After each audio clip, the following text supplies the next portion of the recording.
Hey, this is Dr. Drew, and you were listening to This Life with Bob Forrest and Dr. Drew. Here we are.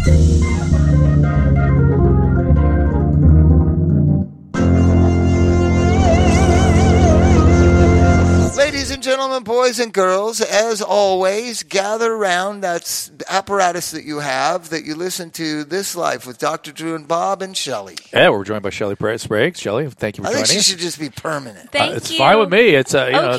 It's okay. I'll take it. We have a special guest. Hello. We have a special guest. It's Becky Savage. She has a harrowing story where two of her four sons lost. I don't know how we describe this. She lost them in one night to acute alcohol and oxycodone. 2 in one night. Yeah, Nick, who was 19, has just finished first year of college. Jack was 18, had just graduated from high school. Becky's actually a nurse. Because you can imagine how devastating that is when you have a medical background, you still can't help. But Becky, we appreciate you joining us. You're welcome. Thank you so much for having me. And she has a foundation named 525. It's named after the boys' hockey numbers, 5 and 25. And this all happened in 2013. So, Becky, I'll just let you sort of start out. What do you want people to know about the foundation? Sure. Well, the foundation, again, thank you for having us and bringing light to what we're trying to do as a foundation. The foundation was started, actually, the boys died in 2015, and about a year had passed, and we were asked to speak locally at a town hall meeting related to underage drinking. And my husband and I, neither one of us are public speakers. But we thought long and hard about it and thought, since our boys had been underage drinking, that we could maybe shed some light on that. And we were promised maybe 12 people would attend, 20 at the max. Well, over 200 people showed up to hear us talk about our story. And we thought after that event, it was just a room full of parents that were just as scared that something like this may happen to them. So we decided to start the 525 Foundation in memory of Nick and Jack, Jack's number being number 5 and Nick's number being number 25, hockey numbers, just to kind of tell their story, share who they were, and hopefully save a life in the process of doing so.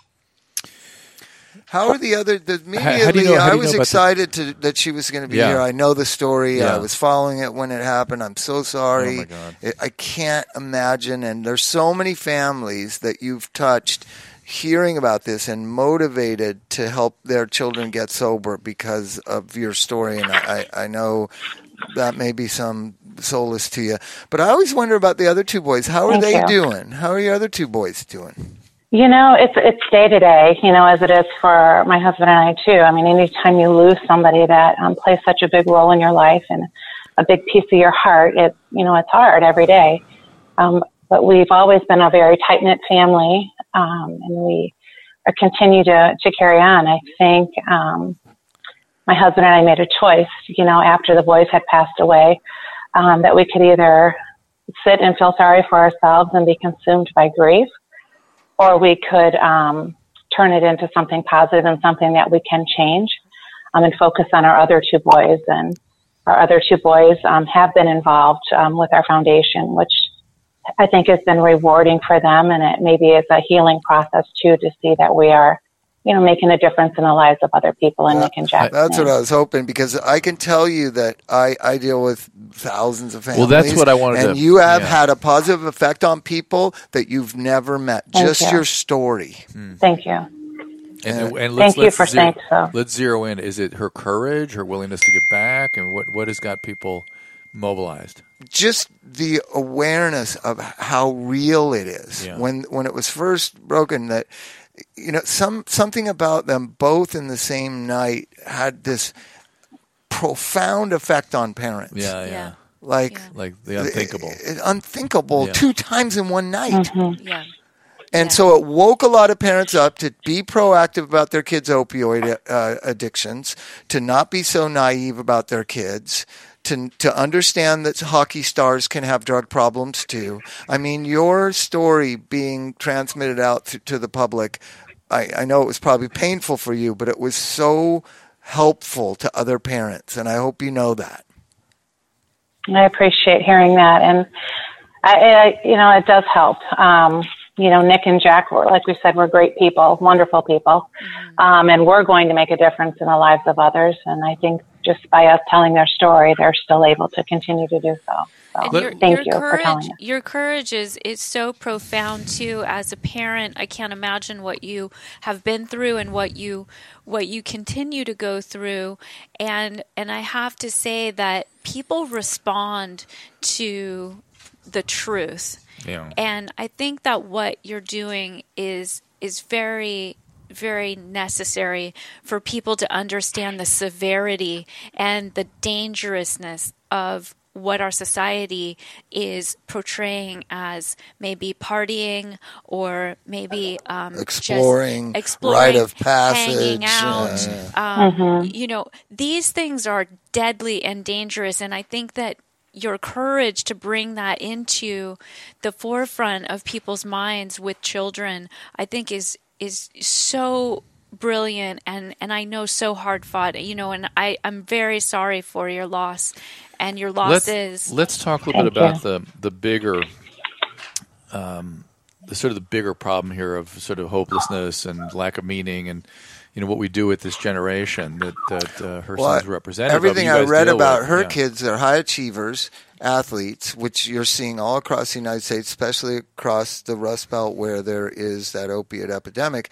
And those kids, there's so many hopeless, helpless, unparented kids out of control and on drugs that even the high-functioning kids are being drug into it. That's why I say it's such a social problem.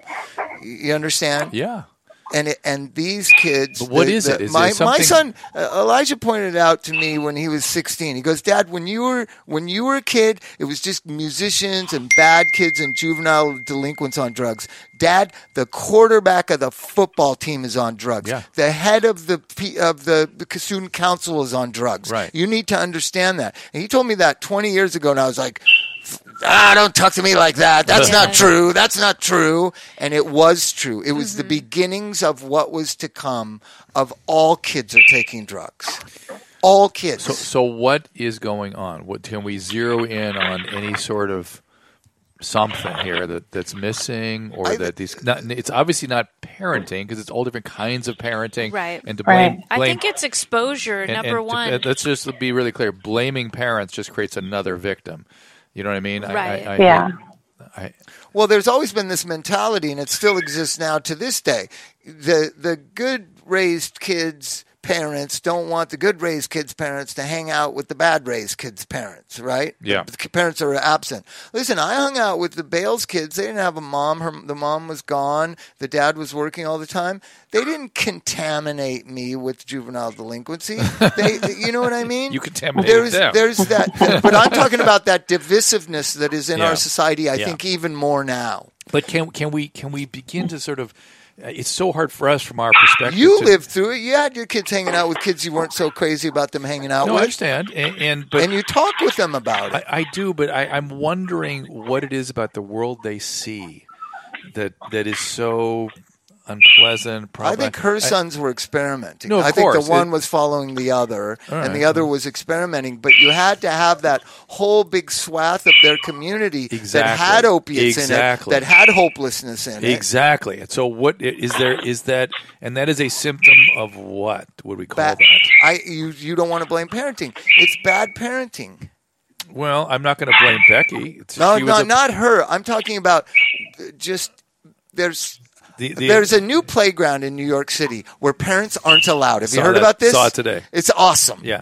No parents were around when I was playing when I was a kid. Were they around where you were, Shelley? Nope. There was no parents around. So it's excessive parenting? That's been the problem? It's excessive parenting. So the whatever it is about us, our generation, we infected the younger generation, and those that then started using infected their peers? Is that the way of looking at it? That's somehow how I look at it. All right. Becky, do you agree with that, or is that something more from your perspective?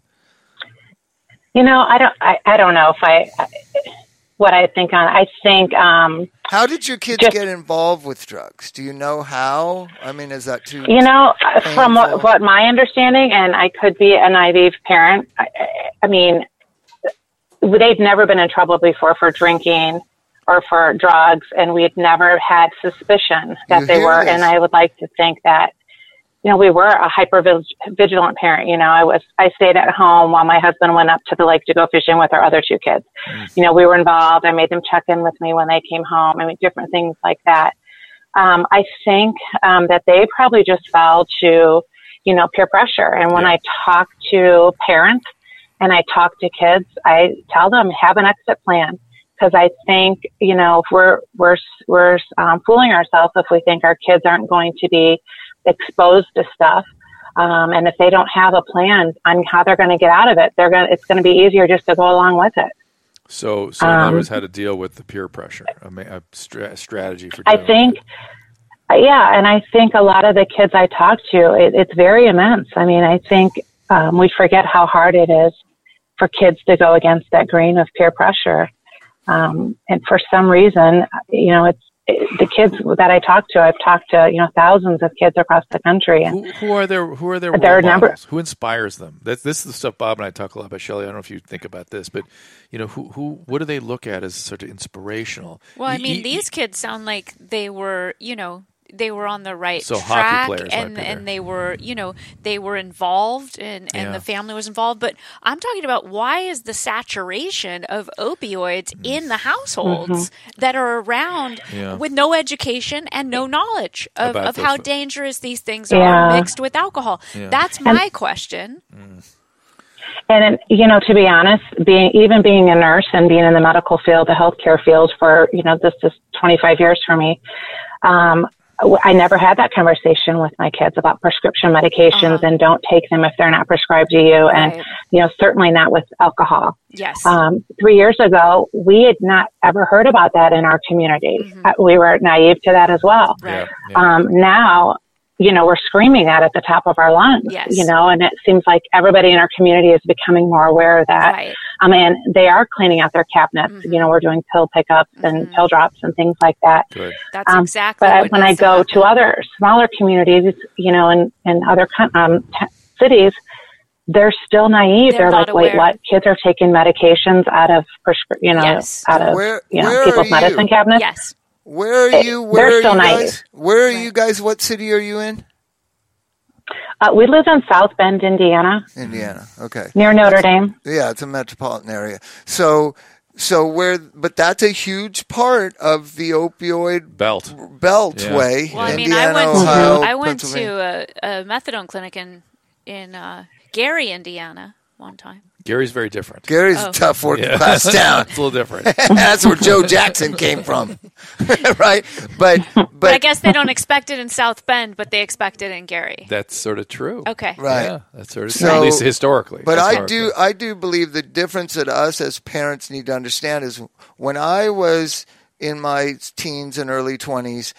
3% to 5% of the population experimented with opioids and that was illicit drugs. Now it's about 20%. Now, okay, so now it's about 20%. Is that the fact that we've made too much of pills? Again, I was raised the idea that all medication is dangerous. Nobody thinks that way anymore. Nobody thinks that way. So pills are safe. Pills, everyone takes them. What's the big deal? In fact, you heard that. I had a doctor saying, well, I don't want to give her Prozac prescription because she might kill herself with Prozac. I said, she can go to the 7-Eleven and get aspirin and kill herself. What are you talking about? Yeah. You know what I mean? It's just this weird kind but of I thing think about under medicine. The circumstances with Becky is that there is a lack of education and high-powered chemicals in people's medicine cabinets mixed with alcohol and no education around that. And I think we do need to shout from the mountaintops. But we have been shouting from the mountaintops. She's been shouting for 3 years. I've been shouting for 10 years. You've been shouting for 10 years. People know it now I would say in large parts of the United States, people know about it. They're still dying like everywhere. But not so much with the prescription stuff, though. Now it's more. It's always benzos are in there. Oh yeah, that's the hidden epidemic. That's a prescription drug. Oh yeah, that's the hidden epidemic. That's still no one's addressed that. I got kids that take 10 benzos a day. I know. Yeah. No one's addressed this yet. That's the next phase of this. Right. So when you talk, have you met other parents that have lost their children? Hey, before we get to that, Becky, I got to take a little break, and when we come back, we'll answer that question. Okay. We'll be right back. I want to welcome True Niagen to the show. True Niagen is a dietary supplement designed to boost key cellular resource called NAD. That's short for nicotinamide adenine dinucleotide. It's a coenzyme found in every living cell. It's essential to our cells, and it's a key mediator of metabolism. A lot of work being done on NAD these days. I've been watching it very carefully. The science is preliminary, but it's been looking good in a lot of areas. What's exciting about these studies is that the increased NAD levels may potentially help with cellular metabolism, regulating circadian rhythm, and they're even hopeful it may slow the effects of aging. Very interesting research, and seemingly no adverse effects. So while studies are very early, science out there is impressive. The biohacking community has gotten behind the research. Actually, the addiction treatment community has gotten behind it too. I've been intrigued with the possibilities surrounding NAD and the research behind True Niagen. I suggest you check it out for yourself. Go to their website. In June, I had a chance to speak with the company's chief scientific advisor, Dr. Charles Brenner, on the Dr. Drew podcast. It was deep science, and it piqued my interest. In fact, I got on the product after talking to him. Definitely check out that episode. And to learn more about the research, the science, and the True Niagen supplements, visit TrueNiagen.com. That is TruNiagen.com. Check it out today.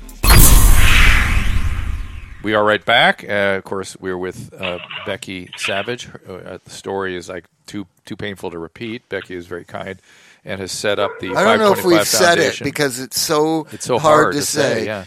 Becky lost two of her 4 children in one night to a drug overdose. And you asked before the break about other parents. About other parents. Are you talking to other parents and forming? Because Drew and I have been talking for years that it's the moms that are going to save this society. That moms bonding together who have lost their children can have a tremendous energy and power to change legislation. Look at Matt. To change, Mothers Against Drunk Drivers is the best example. It's mothers. It wasn't government officials or county supervisors or elected officials or pharmaceutical companies. It's moms. And I think moms, are you seeing a grassroots groundswell of moms who have lost their children organizing and coming together like you have?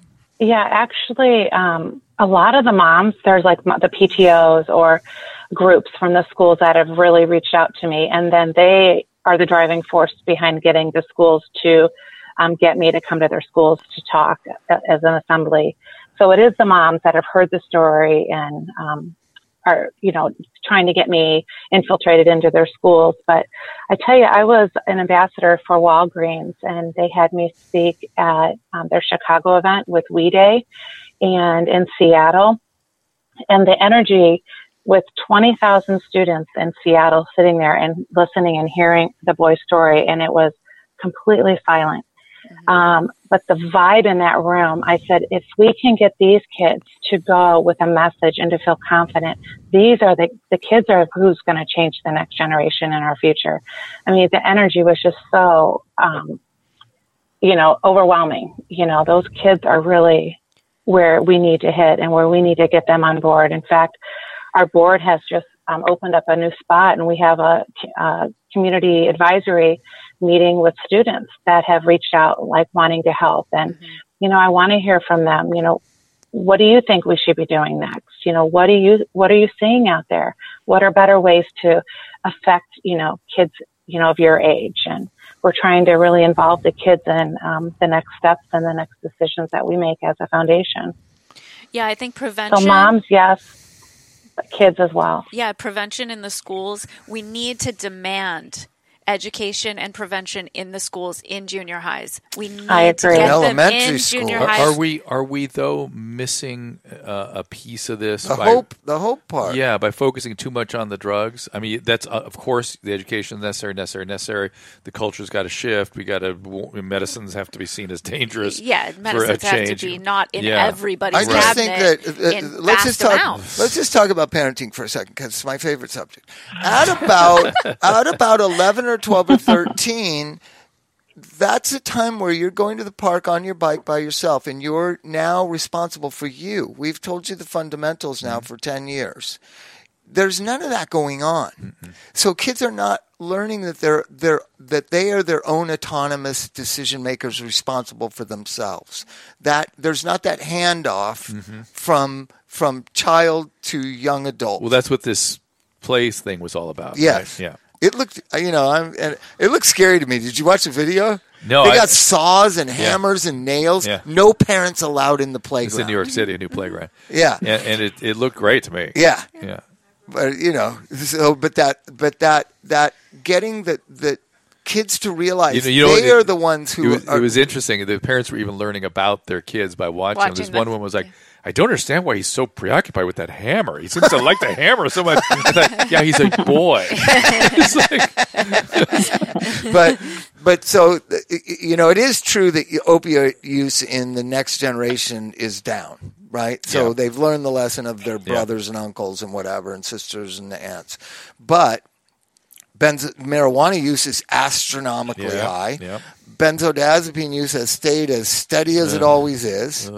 Right? And they're also getting it on the streets, and it's not really benzos. I just have to say that. Oh, really? Sometimes it's fentanyl. It's got a bunch of stuff in it. Sometimes fentanyl. Yeah, sometimes it's fentanyl. So just FYI, we need to stay out there in the communities talking about this stuff. So is there something we're missing? That's just we have this opportunity to talk about this, with Becky. I get back to what Charles Barkley said 25 years ago and got crucified. Barkley. He got crucified for it. Okay. He's a great philosopher. He got crucified for it. Play defense. He is. He said he got crucified because he's a gambler and he cusses, and when he was in his prime in basketball. Okay, what did he say? Because he got in trouble because they were saying, you're a role model and you don't act like a role model. And he goes, I'm not a role model for what? For who? For your kids? I never met your kids. I'm a millionaire basketball player. Role models should be teachers and aunties and parents and the people in your community. Don't look to millionaire basketball players to be your role models, or you're going to be in real trouble as a society. So that's what he said. Great note. Right? I like that. So I believe that we're in a Mach 2 of role models like the Kardashians and all these kinds of people are the role models. Yeah. Always follow the money. Wealth is the role models. Yeah. That's not who role models are. Yeah. Teachers are. Local police officers are. The community has the role models. So digital safety, the social media now is as almost as great a threat as anything else to their mental health. And I don't know how we get that genie back in the bottle. You can't, but still that fuels this. Role models are Logan Paul, and role models are this. It's really a problem of what kids model after. I really believe that. And I try to discourage it. Well, I mean, we modeled after, a bunch of dope fiends, and look at, we ended up where we ended up. I role modeled after my Uncle Woody, too. I was talking about him the other day. Okay. He was a bartender, drinker, storyteller. Uh-huh. He was always a guy you look forward to seeing. Mm-hmm. But your point, and I'll throw it back to Becky, is, again, I think an interesting one is we need to sort of, heroes and role models need to be sort of, kids need to be more accessible or shaped. We need to pay more attention to that for kids. Maybe I don't know. What do you think, Becky? Yeah, I think just the energy in the kids that I talk to.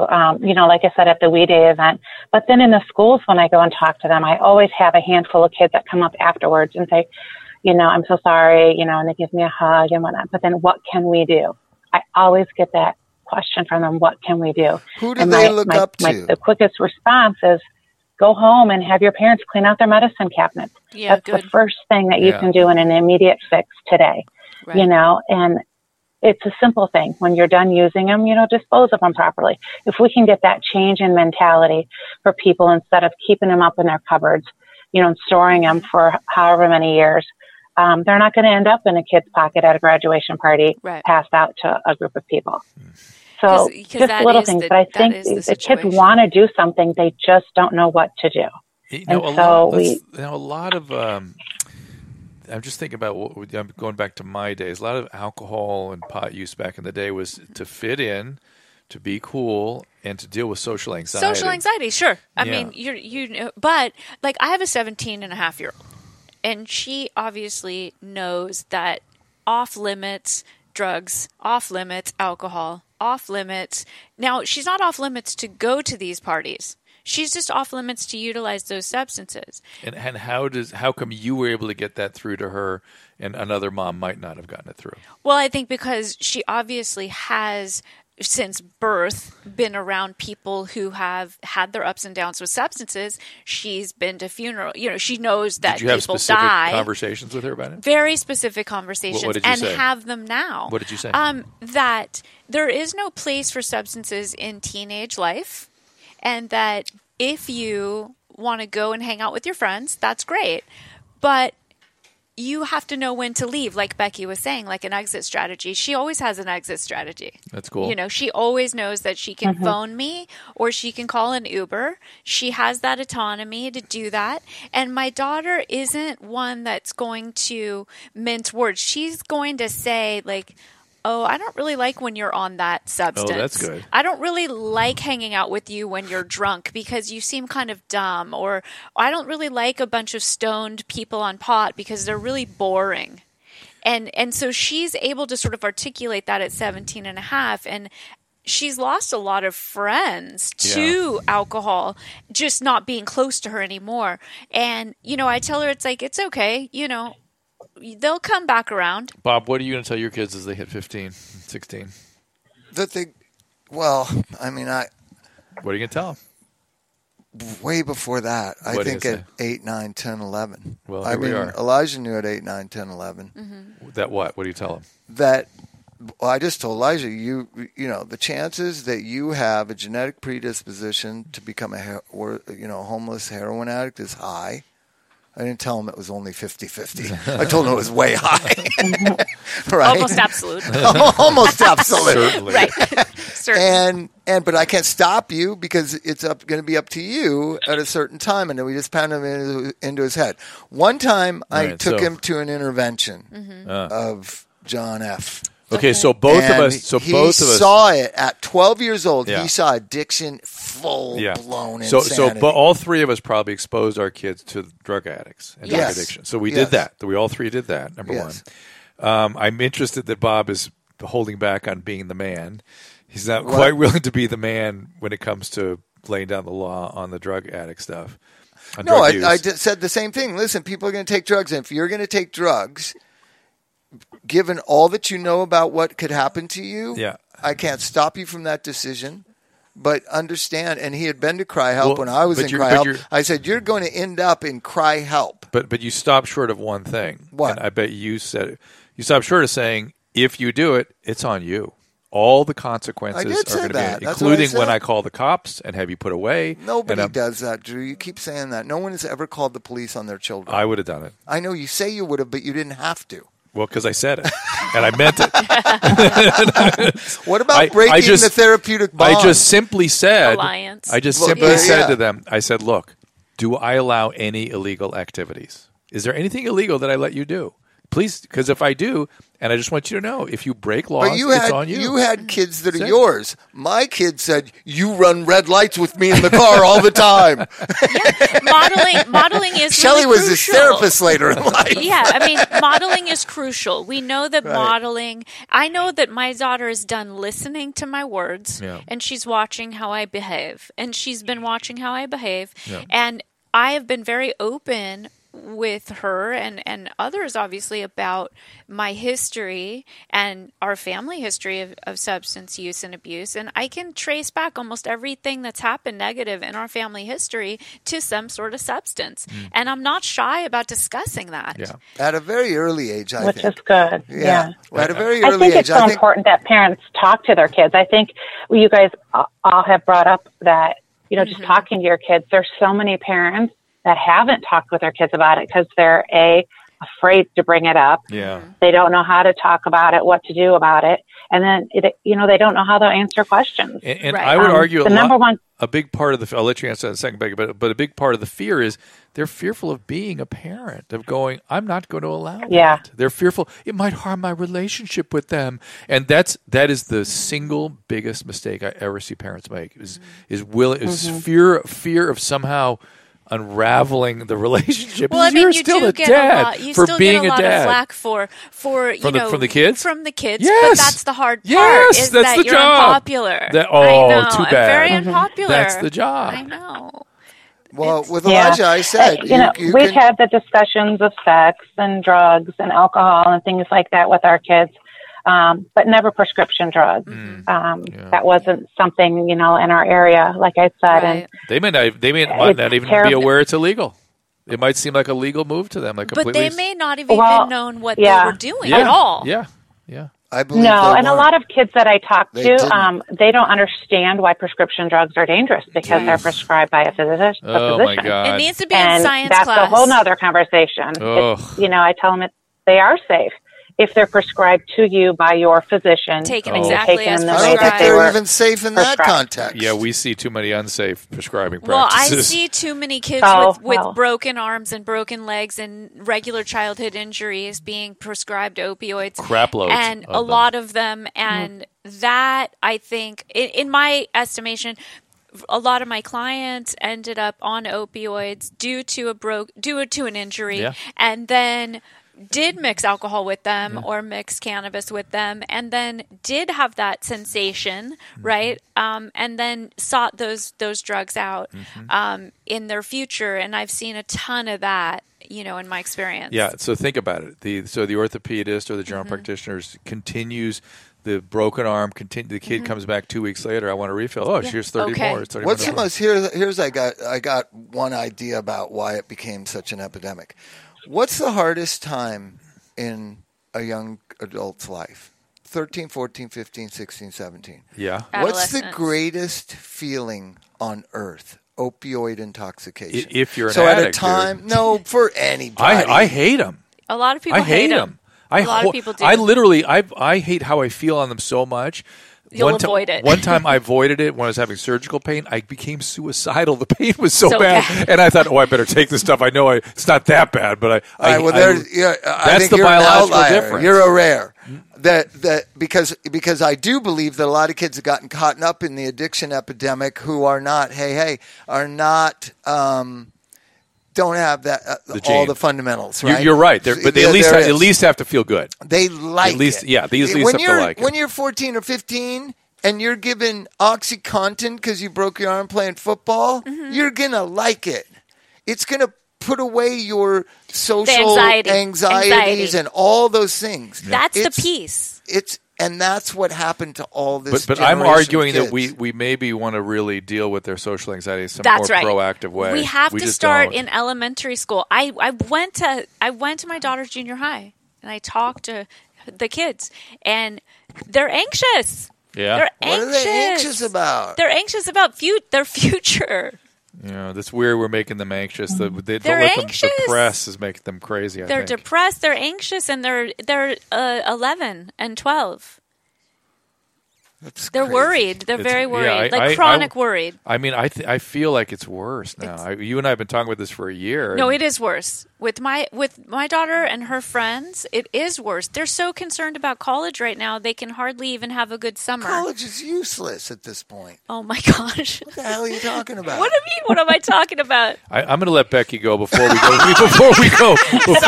really negative. Because Becky's got a very positive message. Yes, sorry, Becky.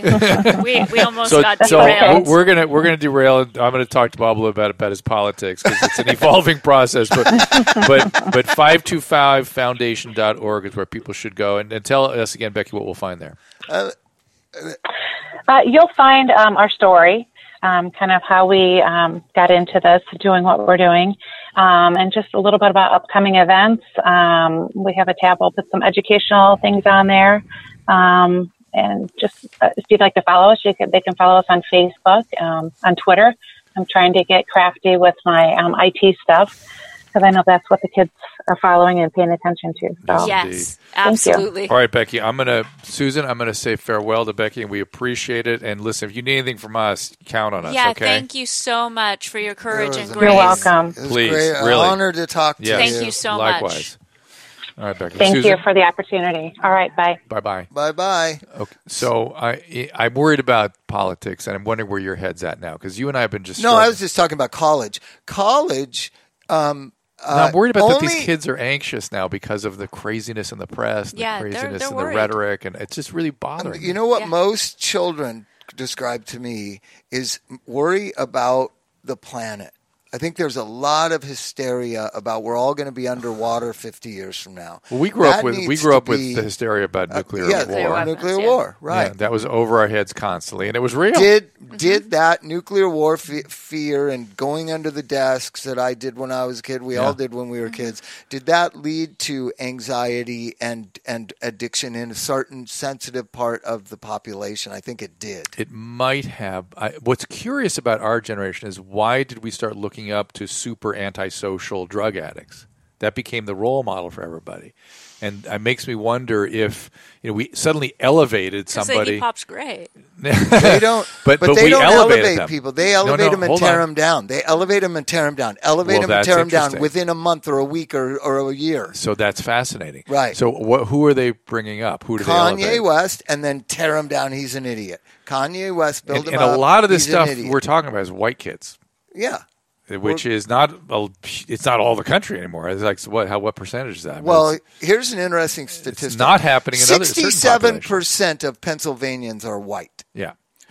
25% of Los Angeles County citizens are white. Yeah. So we have an integrated society that we grew up in and that we live in. Yeah. The rest of the society is not like that. I don't know what the numbers are in other countries, in states, but I was working in Pennsylvania. I wanted to know the demographics of it. 67% white people in Pennsylvania. Which seems a crazy amount. That's crazy. Yeah, I think you go to Ohio, it's worse. But worse? Like, did you hear what he said? Yeah. White people are worse. But if you live in New York City, lack of diversity was what it maybe lack of diversity. That's what I meant by worse. So we grew up in a diverse county, in a diverse part of the United States. And I'm not so sure it's well executed here in Southern California, but you go to New York City. It's segregated. New York City is where it's a living, breathing, daily phenomenon, which is people of all stripes living together. It's one of the reasons I love New York City. Right. And it works. Mm-hmm.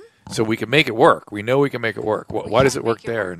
Well, anyways, it's not a different topic. They've been doing it for 100 years. Maybe. 150 years. They know how to integrate culture into that city. I'm just wondering where your head's at right now. Well, my head is at about education. I think we need trade schools. That will give kids hope. When you're identified at 16 as not so bright, you need to go to a trade school. Ow. This idea, I'm sorry. This idea that every kid is a snowflake and needs to graduate from a 4-year university with a liberal arts degree is ridiculous. Well, those kids can't. My daughter just do that? Is that okay? Put your headphone on again. Yes. Put your mic on again. No, I want that for her too. I'm on this couch right now. Now. We're not being realistic about who we are as a people. I agree. And the value of somebody like people worked in my dad's company, right? Yeah. They were appreciated. Yeah. There was this woman who was the leading glass blower and sign maker in Los Angeles. She was the best. She was a glass blower. She was celebrated as the greatest glass blower in L.A. No, I think you're right. No, there's no respect for people of great craft and trade anymore. I agree with you. I totally agree with you. Everything is just make it for the cheapest amount. And also for tech, or with tech is sort of the glorified sort of what's elevated. Most kids are going and getting a liberal arts degree, which doesn't mean shit. Their parents want them to have a degree from Emerson or from this place or from that place, and it's got to stop because we're ruining their lives with debt. All right, we're going to leave it at that because I don't disagree with it. I don't disagree with that. Shelly does. No, Put your headphone on. No, she disagrees with it. She disagrees with it for her child.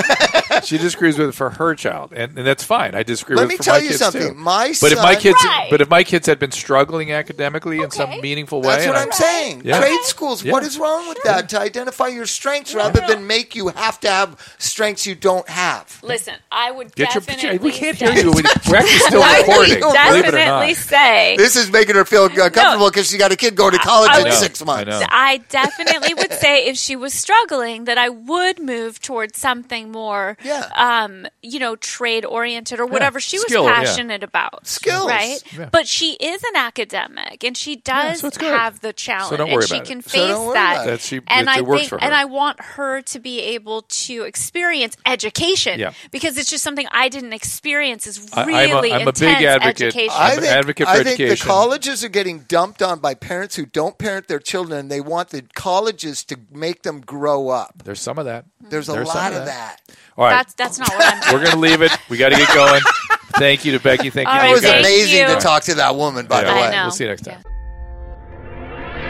All right, that's about it for this episode of This Life. Check us out at KBCB in Lawrence Vaughan, 790 Midday Live Talk Radio, Monday to Friday. You can also tune in every day live via the magic of the internet at kbc.com. If you miss it, we've made it simple for you to find all the shows at drdrew.com, the Adam and Dr. Drew podcast, the single one I do by myself, the Dr. Drew podcast, This Life, of course, with Bob, Swole Patrol, Mike Catho, his new health and fitness podcast. You can find us on Twitter at This Life Podcast, at Dr. Drew, Derry W, at Rehab Bob Forrest, and of course, our lovely producer at First Lady of Love. I think I know who that is. If you love this show, please subscribe and tell a friend. We appreciate it when you do. We'd love to hear your feedback as well. Send us a message. Join the email list at drdraw.com/contact. You'll also get a weekly email from us on that. While you're at it, at dr.com, please support our sponsors by clicking through the banners. We only advertise products that I can get behind. So thank you for supporting them, those that support us. And thank you for listening. We'll see you next time.